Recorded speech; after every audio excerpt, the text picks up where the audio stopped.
Hey, this is Sean from One with Nature, and today we're going to talk about something that will help give us a key insight into human health. I'm going to walk you through how people all over the world can eat foods that would be condemned by health inspectors here in the United States and how they get away with it.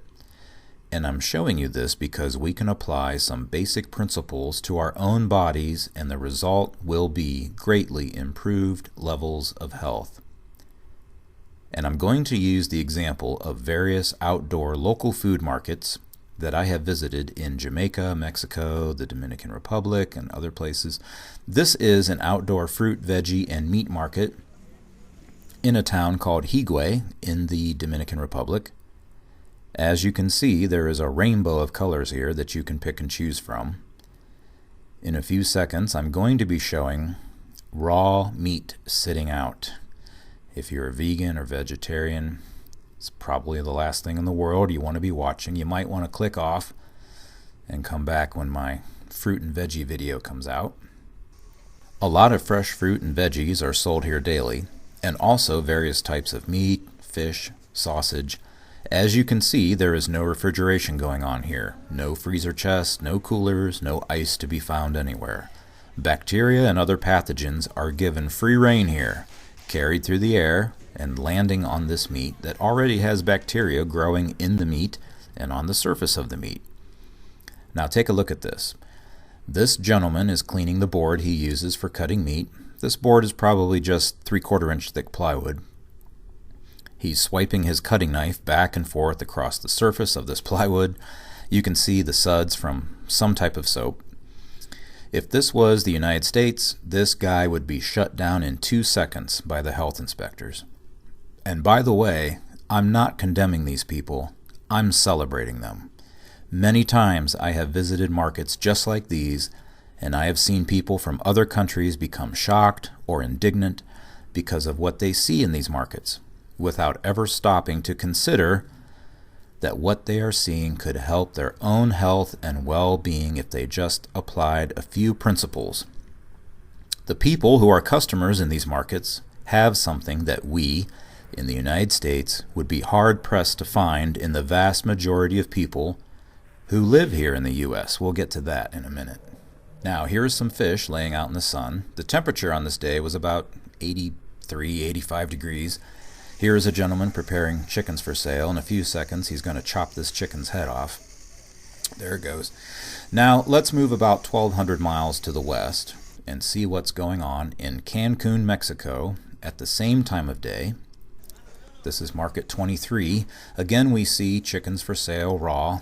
These guys are not shy. More raw meat lying out. Notice the sun shining directly on the meat. It was about 82 degrees the day I recorded this. No ice, no refrigerators. The USDA's Meat and Poultry Hotline tells consumers that if raw meat has been sitting out for over 2 hours, then without hesitation it should be thrown away. Due to the presence of bacteria such as Salmonella, E. coli, Campylobacter, staph, a list of food contamination's greatest hits. So how long does the meat here in Cancun's Market 23 sit out? How many hours do you suppose it is laying out in the air?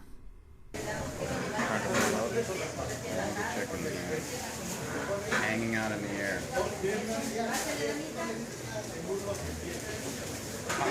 How long will these sit out? So what time in the morning will they set these out? 3 in the morning. They'll bring these out at 3 in the morning, and then at 1 in the afternoon. So 10 hours. 10 hours.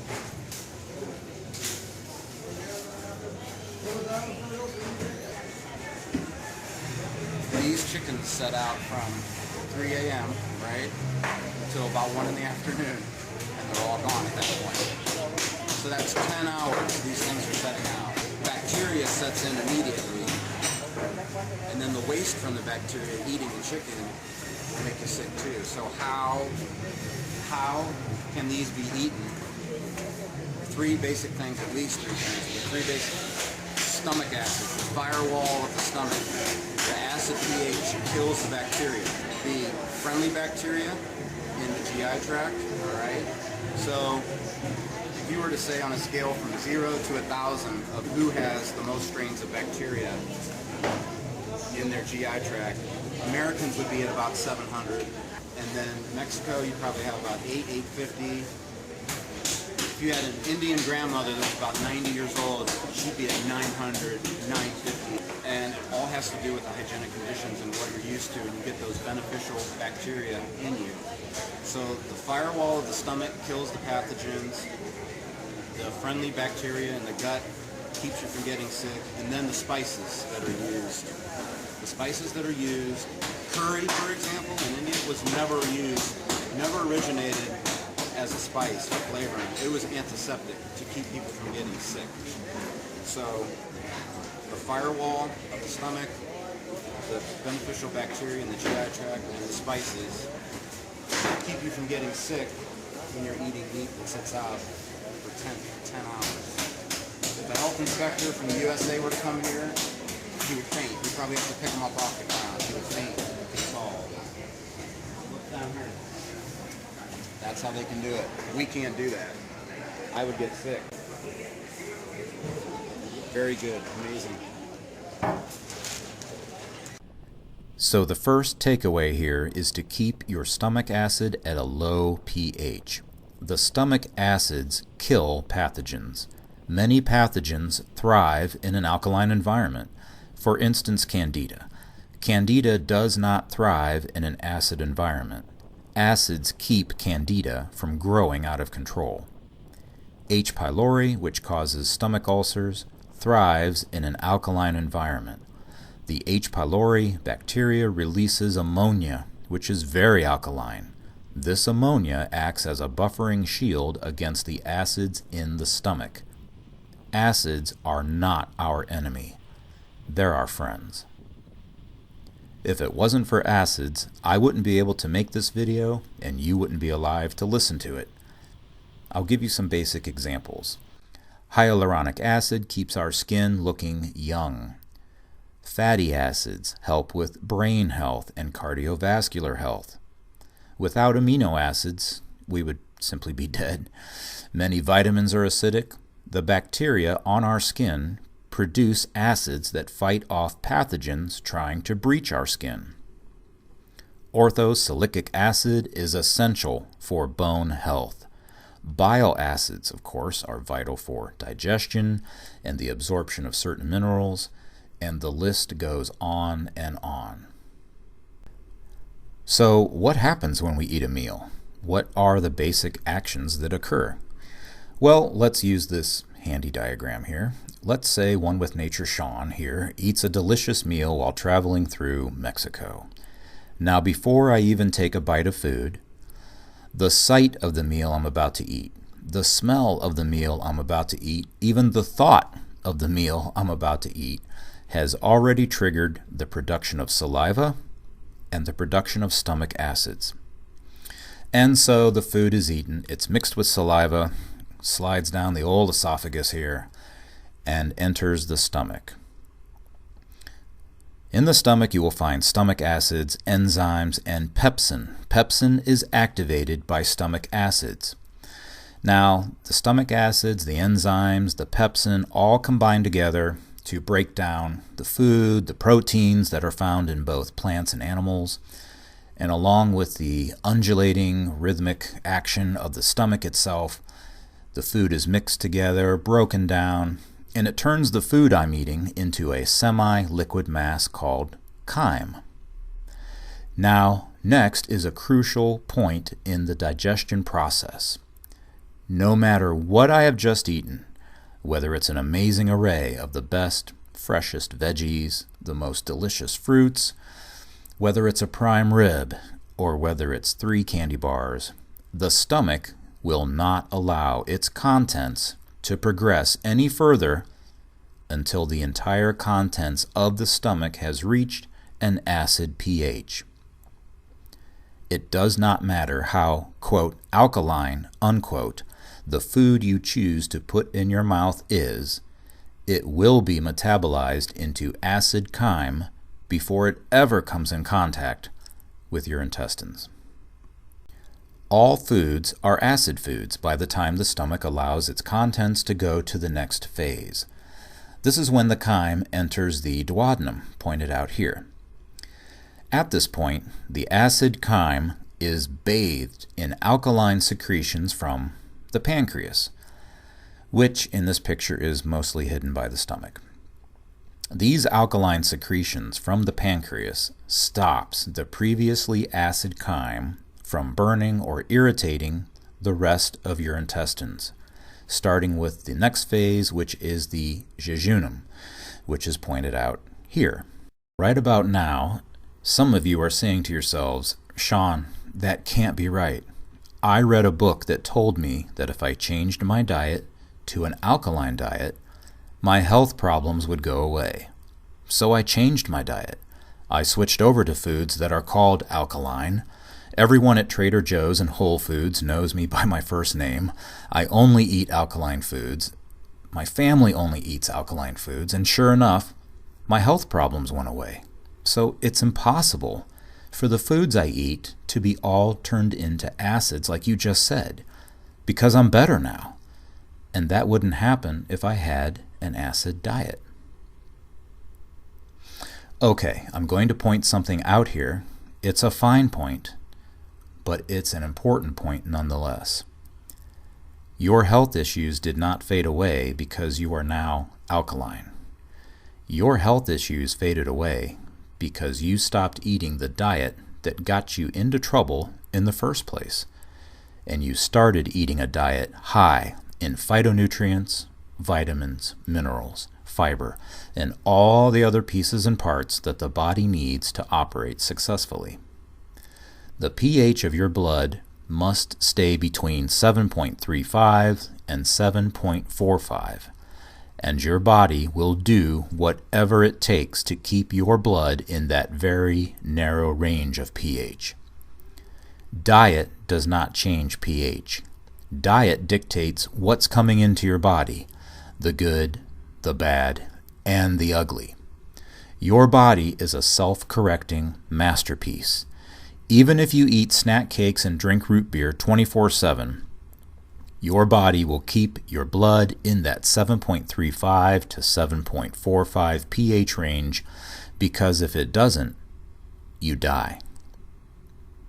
The value in what is termed an alkaline diet is that it gets people switching over to foods that are, ideally, minimally processed and bursting with phytonutrients, vitamins, minerals, fiber, on and on and on, giving your body an abundance of building blocks that it may have never experienced before, ever. As we age, our stomach acid gets weaker and weaker, leading to poor digestion of even the best foods we can possibly find, buy, and eat. If you have low stomach acid, look into digestive herbal bitters, such as Andrographis, or Jiaogulan, or Yarrow, or GENTAIN. You do not need complex bitters formulas. One bitter herb will do. The bitters are placed on the tongue, and they activate the production of stomach acids, in addition to a host of other great benefits that I will probably discuss in a future video. 15 to 30 drops of these bitters placed on the tongue and swallowed is all you need to do. And your reaction should be similar to this. Wrong clip. That's for my herbs for anger management video coming out soon. That's more like it. We hope. I hope you don't have that other reaction. Yes, bitters do not taste very good, but you will get used to it. You would be hard-pressed to find such a super efficient, very quick, easy way to jumpstart your digestion and to jumpstart the health of your liver. I'll talk about that more in a future video on bitters. Other ways to help support stomach acid production would be the B vitamins, as well as zinc citrate, 50 milligrams taken with food twice a day. If you're a guy, listen to my libido video for how zinc will affect your body. As a last resort, you may want to look into taking a product called betaine, which will lower the pH of your stomach acid quickly. Betaine, I consider to be the court of last resort. So take a look at the other options first before you jump into betaine. And if you are going to take betaine, get online and read everything you can about it first. Our GI tract is estimated to be 70 to 80% of our immune system, depending on who you ask. But the undisputed fact is that we must keep our GI tract populated with beneficial bacteria. Our intestines are like a movie theater. There are only so many seats, and when the movie is sold out, you can't get in. So be sure to fill all of your theater seats with beneficial bacteria using fermented foods or drinks like kombucha, kefir, miso, tempeh. There is no shortage of fermented foods or drinks that you can make for yourself or you can purchase. The more beneficial strains, the better. Remember the example of the meat market. Cooking will not eliminate the problems you will have on your hands and in your stomach when meat has sat out for hours in the hot, open air of the tropics. The more beneficial strains, the better. Remember the example of the meat market. Cooking will not eliminate the problems you will have on your hands and in your stomach when meat has sat out for hours in the hot, open air of the tropics. Cooking may kill the bacteria, but cooking will not neutralize the toxic wastes that the bacteria release while they're munching on that meat or other foods. That is what's going to get you. Cooking will kill the bacteria. It doesn't really do so much for the wastes. So stomach acids, secretions from the stomach walls, beneficial bacteria, and spices come to the rescue of the locals who eat this meat. By figuring out how they can do it, we can apply those same principles to our bodies as well.